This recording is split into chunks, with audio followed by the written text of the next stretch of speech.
มาเตซองมาซื้อยาของใครอ่ะกราบสบายดีFC ทุกคนเด้อมาพบกับนีนาคือเก้ามื้อนี้นีนาไปตลาดห้ากำมาแล้วก็ไปซื้อยาเฮอแม่นำเนาะมื้อนี้แล้วสิให้ทุกคนเบิ่งเด้อว่ายาแบบได้เนาะแม่ฝากซื้อหั่นน่ะเราไปซื้อละหม้อหันบ่ให้กินหลายเด้ยาอันนี้เป็นยาเพิ่นกินประจำตั้งแต่ออกของหม้อมามันเป็นแบบนี้หมดละบ่มีซื้อมี4อย่างน่ะแม่กินน่ะมื้อนี้ไปหันค่ายาเนี่ยเลยไปถามหมอว่ามันเป็นยาหยังแล้วสามารถกินต่อได้บ่เพราะว่าแม่หันออกของหมอมาผ่าตัดได้2 เดือนปลายแล้วนะแม่เนาะ2 เดือนปลายแล้วเพิ่นก็กินยาอันแบบนี้เนี่ยต่อเนื่องกันแล้วปรากฏว่าไปถามหมอปุ๊บหมอว่ามันเป็นยาแก้ปวดหมดทั้ง4อันหมอเลยว่าบ่ให้กินหลายเพิ่นก็เลยเอายาเอาแต่ยาแก้ปวดเฮายามเจ็บแท้ๆจังกินยาอันนี้เพิ่นว่ายามเจ็บแท้ๆจังกินบ่เจ็บพออดใดก็อดเพิ่นว่านะเพราะว่ากินได้แล้วมันบ่ดีต่อสุขภาพมันแพ้ไตแพ้ตับแล้วก็ซื้อแคลเซียมมาแม่นบ่อันนี้มันแคลเซียมบ่แม่นนู่นนี่ซื้อมาบ่อันนี้นะแม่นบ่ที่เขาเจ้ากินนะอันนี้นู่นนี่ซื้อมาบำรุงแม่แล้วก็มื้อนี้นี่นาก็ไปซื้อแคลเซียมมาอีกตัวนี้อันนี้เบิ่งเห็นอยู่บ่หมอว่าแนะนำให้กินอันพวกอันบำรุงแล้วก็เน้นแคลเซียมดีกว่ายาหันบ่อยากให้กินหลายเนาะอันนี้จะเป็นพงตีกินมื้อนึง2นึงหลังอาหารเป็นแคลเซียมว่าซานบำรุงกระดูกแล้วก็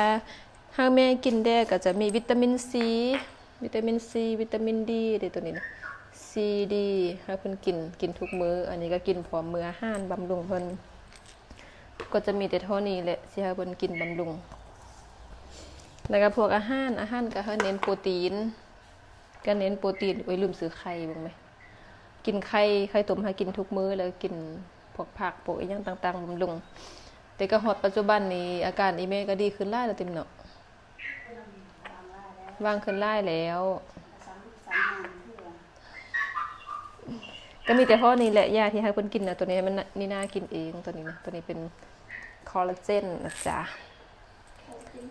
คอลลาเจนว่าซานกินผิวขาวก็บ่ฮู้ว่าสิขาวบ่ตัวเองเป็นคนผิวแทนแล้วก็ซื้อผักซื้อหยังมา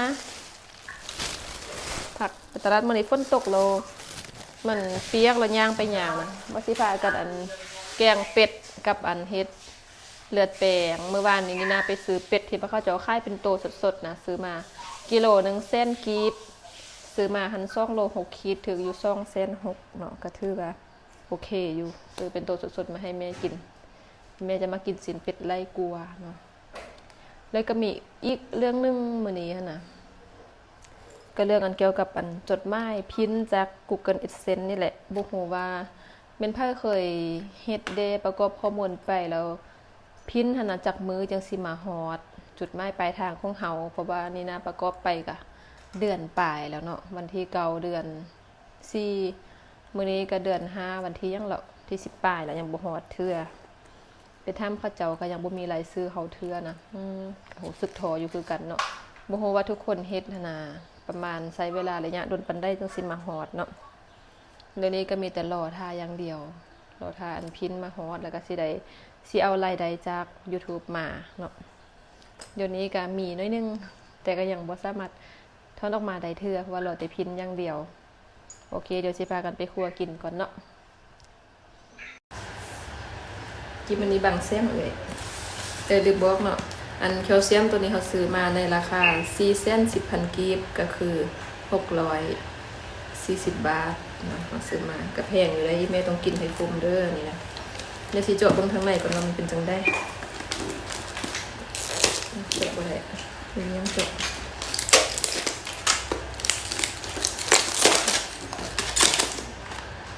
เพิ่นว่าเป็นพวกมันตีสนำกินเป็นแบบนี้เลยข้างในก็ได้เดี๋ยวสิตีสนำกินหลังจากอีเมลกินข้าวแล้วตีสนำกินมื้อละ2บำรุงกระดูกแต่ถ้ากระดูกมันจอดกันไหลขึ้นแล้วแคลเซียมของเฮาค่อยซีมเบิ่งละส้มคือวิตามินซีนะ บ่ฮู้ว่าน้ำปริมาณพอบ่แซ่บบ่ สังเกตทำเพิ่นสมัยทำเจ้าของ เพิ่นว่าสนำจอกหนึงจอกหนึงสำหรับข่อยก็อีซ้ำนั้นนี่ติกินทุกวันนะจ๊ะคุณแม่ยังคนบ่ค่อยเทื่อ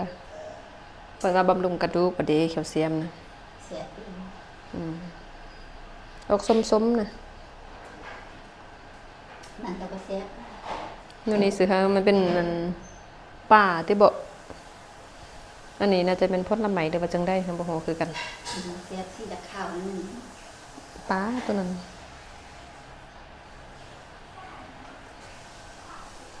กินให้หมดแล้วสิได้ลูกย่างไวๆเพิ่นถามว่ายามได้อีกลับบ้านว่าได้ FC ถามเจ้า ดีสร้างย่างมันก็สร้างย่างยังไปเพื่อ สมัยเดี๋ยวโอ้เจ้าก็ได้มันถ้ามันแบบคือกันเสียวสั่นนิดนึงเนาะเราสมัยนี้ ถ้าดีสร้างย่างแต่ก่อนนี้กลับบ้านก็เฮ็ดยังไปเทื่อเดี๋ยวนี้ เจ้าก็เอามาหม้อปากเจ้า ใช้เลือดตัวเองไปเทื่อยังลูกย่างบ่เป็นเทื่อเดี๋ยวนี้ลูกจับกันเท่ากับลูกยกลูกเฮอลูกบ่ยกลูกบ่เป็นเท่าดีกลับบ้านครอนหาหมูหาไก่ครอนหาสัตว์อยู่บ้านมันเทื่อนอนยังฟันครอนหางัวหาควายนำไปเมื่อบ้านเทื่อ อันมีอัน FC ว่าที่ซื้อรอมาให้เนาะพอดีไปเบิ่งว่าร้อนไฟฟ้าถ้าเจ้าขี่ไปเลาะไปเที่ยวแด้เนาะ เพิ่นซื้อหาก็เอาไปเที่ยวไปเฮ็ดงานนี่ได้อยู่บนเก่าไปเฮ็ดหยัง เพิ่นมานี่เพิ่นก็อยู่แต่ห้องนี้บ่ได้ไป ส สร้า บาง ยสบายเจ้าเพิ่นเด้อเคยเที่ยวแล้วอยู่บนเก่าก็สร้างอยู่ โอเค แล้วก็ไม่อันค่าคำตัวนี้ฮันนี่นะก็ซื้อมาเองเนาะในราคา1,000 กว่าบาท1,000กับเท่าใด50 บาทหรือ500 บาทเฮาลืมแล้วจื้อแต่ว่า6 เซนต์ปลายอันราคาดีนะแพงเลยพวกเจ้าอันได้ก็อันแพงเบิดแต่รอหันก็ยังบ่ฮู้ว่าราคาเขาได้เท่าไหร่ไฟฟ้าเดี๋ยวมีเวลาสิเข้าไปเบิ่งเดี๋ยวนี้สิมาขอกินอาหารสวยมื้อเช้านี้กินไปแล้วเมื่อวานนี้นี่น่าไปซื้ออันเป็ดมาตัวหนึง2 โลไปอันนี้มันเลือด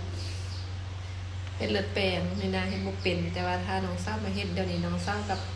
หมู่พากันไปตลาดจากนั้นกับหมาที่จริงนี่นะเป็นคนบ่กินดิบเลือดแปลงก็บ่กินแต่ว่าน้องสาวเขาเจ้ากิน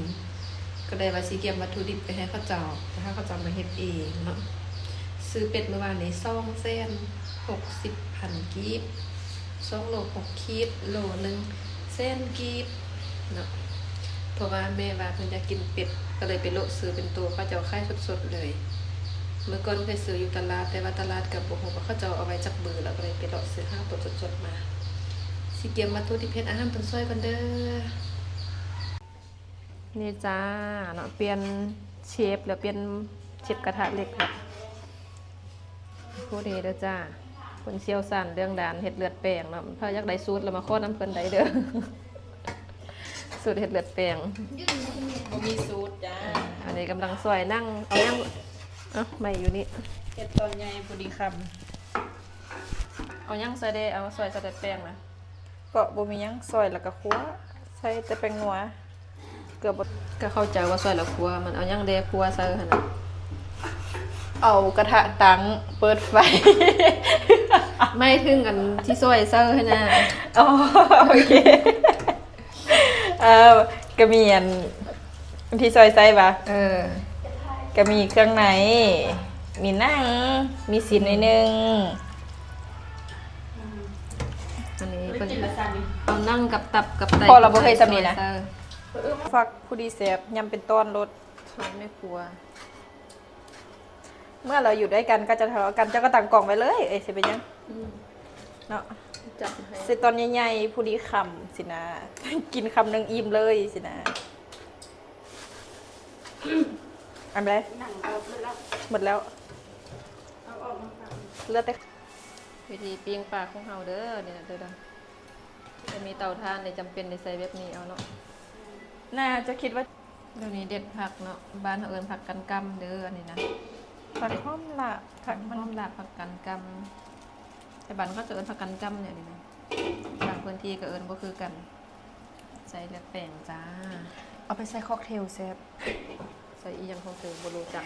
เอาไปใส่ค็อกเทลหอมพอดีแซ่บซื้อเหล้ามาแม่นะ แหมเข้ากันในล้างคอกัน ดิฉันบ่ดื่มเหล้านะ น่าแก้วหนึง ดิฉันบ่ดื่มแอลกอฮอล์จ้า บ่เป็นหยังกูหับจบ นี่จ้าเลือดแป้งแล้วนะจ้าถ้าจะมีแกงปลาแล้วก็ตำเจียวทุกคนเนาะอาหารเที่ยง มีอะไรจะให้คนดูจ้า ให้ทุกคนได้ดูจ้า อันนี้เอิญมักหยางบ้านเขาเอิญมักไข่เหลนมักไข่พอแหลนทุกคนเอิญมักหยางซื้อมันจะบมวนนิดนึงมันจะส้มมากอันหนึ่งเนาะแล้วก็มีอีกอันนึงก็คือมักไฟพดละไหมปลามักไหมปลามักไฟจ้า กินข้าวห้างกันแล้ว แล้วก็สิมากินให้ทุกคนได้เบิ่งจ้ะ อันนี้มันจะเป็นสีจังสีข้างในมันนะเป็นบ่เป็นสีจังสีมันจะมันมีบ้านผสมแซ่บ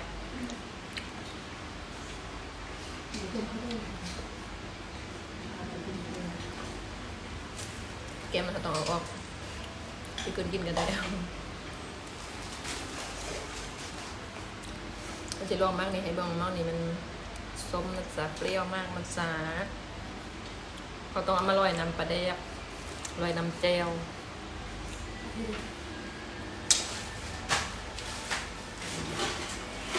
ส้ม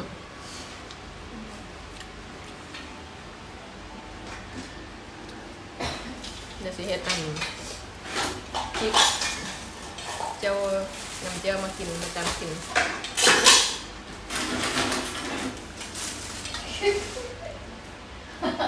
มึงแต่เราไม่ก็มือกั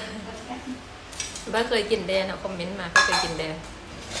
กินข้าวห้ากันแล้ว เดี๋ยวนี้ก็สิพากันเก็บพักพรคลิปนี้ก็พอกันเท่านี้เด้อขอบใจ FC ทุกคนเนาะทั่วประเทศไม่ว่าจะฟังเราวหรือฟังไทยขอบใจทุกคนเด้อที่เข้ามาติดตามมารับชมแล้วก็มาสนับสนุนให้เนาะขอบใจทุกคนเด้อไว้เจอกันคลิปใหม่นี่นะก็สิพยายามอัปเดตคลิปใหม่ๆให้ทุกคนได้เบิ่งเด้อบ๊ายบายด้วย